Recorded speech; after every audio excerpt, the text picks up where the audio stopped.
Salut tout le monde, aujourd'hui on se trouve pour une vidéo un peu plus courte que d'habitude et dans laquelle je vais un peu revenir sur mes années d'expérience sur le tutorage des tomates. Et donc je vais vous expliquer un peu comment je procède dans mon potager et surtout comment j'en suis arrivé à utiliser cette méthode aujourd'hui et j'espère que ça pourra vous donner des idées. Allez, c'est parti!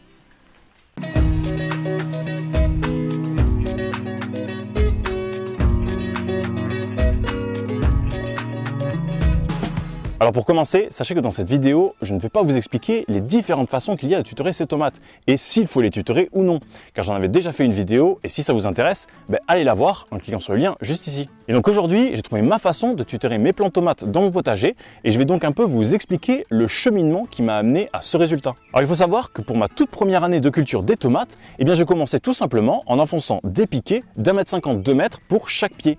Mais malheureusement, j'ai pu remarquer qu'avec le poids des fruits, les piquets avaient tendance à se pencher, voire même à se coucher lorsqu'il y avait beaucoup de vent. Et donc forcément, je me disais qu'il fallait améliorer ce système. Surtout que si on fait un piquet de 2 mètres par pied de tomate, si on en plante une vingtaine, voire plus, ça fait de nombreux piquets à trouver. Et c'est donc durant les années suivantes que j'ai commencé à concevoir les structures pour tutorer les tomates, que vous pouvez d'ailleurs voir sur la vidéo dédiée à ce sujet. Alors pour démarrer, j'ai fait mes premières structures en bambou. Le seul problème, c'est que ça pourrit assez rapidement et finalement, on peut l'utiliser 2 voire 3 saisons maximum, après quoi, c'est forcément inutilisable.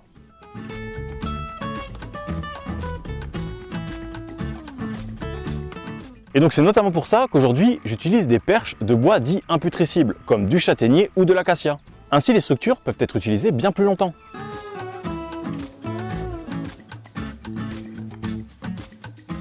Ensuite, comme vous le savez, j'accroche des ficelles à ces structures et c'est autour de celles-ci qu'on va venir enrouler les tomates pour les tutorer. Mais là où j'ai fait beaucoup d'essais, de tests et d'erreurs forcément, c'est sur la façon dont il fallait tendre la ficelle et donc que faire de ce fameux bout de ficelle? Est-ce qu'il fallait l'attacher au pied, l'enterrer, mettre une pierre? Enfin bref, vous allez voir tous les tests que j'ai pu faire et à quoi j'en suis arrivé. Donc au début, j'ai tout simplement attaché cette ficelle au pied de tomate à la base en serrant bien fort pour bien tenir et qu'il soit bien tendu. Mais le problème, c'est que ça faisait un étranglement du pied. Donc forcément, il se développait moins bien. Ensuite, le deuxième essai, j'ai tout simplement attaché une pierre au bout de cette ficelle. Ainsi, elle était bien tendue. Mais le problème, c'est que la pierre, c'est pas forcément très stable.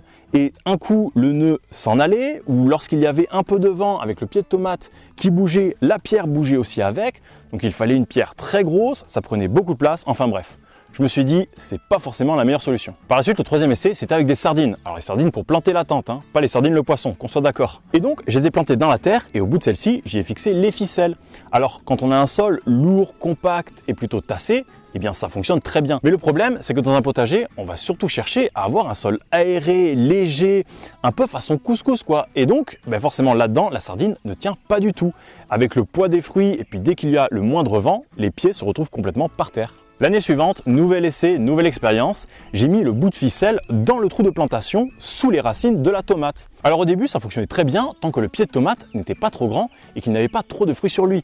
Mais dès lors qu'il commençait à prendre de l'ampleur, le souci, c'est que ça tirait sur la ficelle et elle finissait forcément par être déterrée. Et même parfois, c'était bien pire lorsqu'il y a eu de grands vents, il y a carrément des mottes qui ont été arrachées de la terre. Et donc là, forcément, le pied de tomate, il en prend un sacré coup et pour lui, la saison est en général terminée. Et enfin, le dernier essai que j'ai fait avant de trouver la solution que j'utilise aujourd'hui, je faisais un nœud assez large pour éviter l'étranglement en m'accrochant à une feuille qui était assez basse sur le pied. Mais le souci, c'est qu'au fur et à mesure de la saison, le pied de tomate se débarrasse des feuilles du bas qui jaunissent et qui finissent par tomber. Et donc forcément, la ficelle se retrouve sans accroche et donc elle n'est plus du tout tendue, ce qui fait que les pieds de tomate se baladent de droite à gauche et donc ça les abîme forcément. Et donc comme vous avez pu l'entendre, j'ai mis de nombreuses années pour trouver aujourd'hui la solution qui me convient et qui, je pense, convient également à mes pieds de tomates et je vous montre ça de suite. Alors pour commencer, il faut prendre un bout de ficelle assez long et donc il faut qu'il aille du haut de la structure jusqu'au sol et on peut même prendre un peu de marge. Ensuite, on prend le bout de ficelle et là, on vient repérer la première tige florale et on vient ensuite, juste en dessous de cette dernière, faire un nœud comme pour les lacets de chaussures, à la différence qu'on fait une boucle avec la partie courte de la ficelle, mais avec l'autre partie qui va venir s'accrocher à la structure, on fait passer l'entièreté de la ficelle.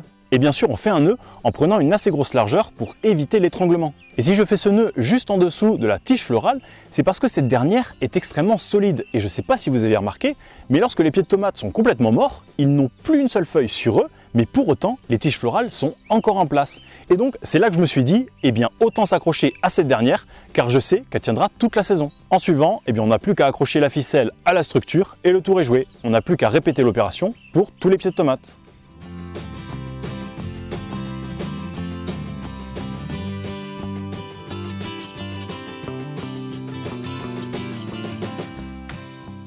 Voilà, vous connaissez maintenant tout le cheminement que j'ai pu faire pour arriver aujourd'hui à cette solution de tutorage de mes tomates dans mon potager. Et bien sûr, si vous avez des partages d'expérience par rapport à ça ou tout simplement des questions, n'hésitez pas à mettre tout ça dans les commentaires pour que tout le monde puisse en profiter. En tout cas, j'espère que cette petite vidéo vous aura plu et qu'elle pourra aider certains d'entre vous à mieux comprendre le tutorage des tomates pour bien le faire dans votre potager. Sur ce, je vous dis bon jardinage et à la prochaine pour de nouvelles vidéos.